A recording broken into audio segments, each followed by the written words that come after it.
안녕하십니까. 살면서 꼭 필요한 경제 소식, 통합뉴스룸 이티입니다. 먼저 이티가 준비한 주요 소식 보시겠습니다. 연일 쏟아지는 폭우에 하루하루가 긴장의 연속입니다. 우선 중소기업 또 소상공인들 피해 복구를 위한 정부의 원스톱 지원책이 나왔습니다. 잠시 뒤에 전해드리겠습니다. 시중에 풀린 돈, 유동성의 힘이 금, 주식, 부동산 할 것 없이 모든 자산의 가격을 밀어 올리고 있습니다. 오늘 ETY는 뜨거워진 주식시장 집중 진단하겠습니다. 투자라고 해서 꼭 주식이나 부동산일 필요는 없습니다. 떡볶이 같은 먹을거리, 또 영화 같은 문화상품에도 내 돈을 투자할 수 있는 시대. 오늘의 호모 이코노미쿠스와 함께 알아보겠습니다. 해외에서 입국한 국내 코로나19 확진자의 바이러스에서 유전자 변이 3건이 발견됐습니다. 지금까지 세계보건기구에 보고되지 않은 사례들입니다. 현재 개발 중인 백신 또는 치료제를 무용지물로 만드는 거 아니냐 우려의 목소리도 나오고 있는데요. 잠시 뒤 ET 인사이트에서 짚어보겠습니다. 오늘 하루 가장 관심 있는 경제계의 소식 전하는 ET 탑3입니다. 첫 주제 가겠습니다. 피해 복구 총력, 지원도 원스톱입니다.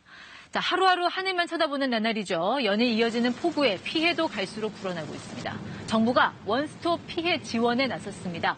우선 대상은 중소기업 그리고 소상공인입니다.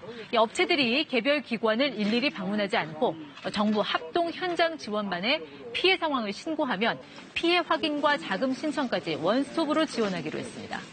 중소기업의 특례 보증 비율은 85%에서 90%로 보증 한도도 3억 원에서 5억 원으로 확대됩니다.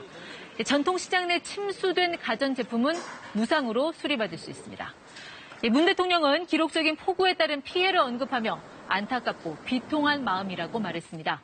피해 복구에 총력을 기울여달라. 핵심은 속도라고 강조했습니다. 두 번째 주제입니다. 일단 쌓아두기 가계 현금 첫 90조 원 돌파입니다. 가계가 보유한 현금이 올해 1분기 처음으로 90조 원을 넘어섰습니다. 지난해보다 3조 원이 더 늘었습니다. 전체 금융자산에서 현금이 차지하는 비중도 역대 가장 커졌습니다. 코로나19가 쉽게 진정될 것 같지 않고 그 여파로 경기 침체는 계속되니 이럴 땐 현금이 최고야 하는 심리가 작용한 것으로 보입니다. 요즘 이 시중에 넘쳐나는 돈, 유동성 이야기들 많이 하시죠. 눈여겨볼 건 주식시장입니다. 이 풀린 돈을 거침없이 빨아들이며 연일 상승세를 이어가고 있는데요. 잠시 뒤 ETY에서 뜨거워진 코스피, 코스닥 시장 진단해 보겠습니다.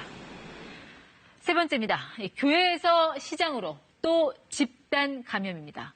정말 예측 불허의 코로나19 바이러스입니다. 경기 고양시 반석교회발 확진자가 계속 늘고 있습니다. 이 교회 교인 중 남대문 시장 상가에서 일하는 분이 있는데 이 상인의 접촉자를 중심으로 추가 확진자가 나오는 상황입니다. 코로나19 신규 확진자 수는 하루 사이 34명 늘었습니다. 국내 발생이 23명으로 해외 유입 11명보다 배 이상 많습니다. 김포시의 또 다른 교회와 부산에서도 감염자가 무더기로 나왔습니다. 방역당국은 교회 소모임을 통한 확진자가 계속 발생하면 해당 지역의 방역 조치 강화를 검토하겠다는 입장입니다. 지금까지 탑3였습니다.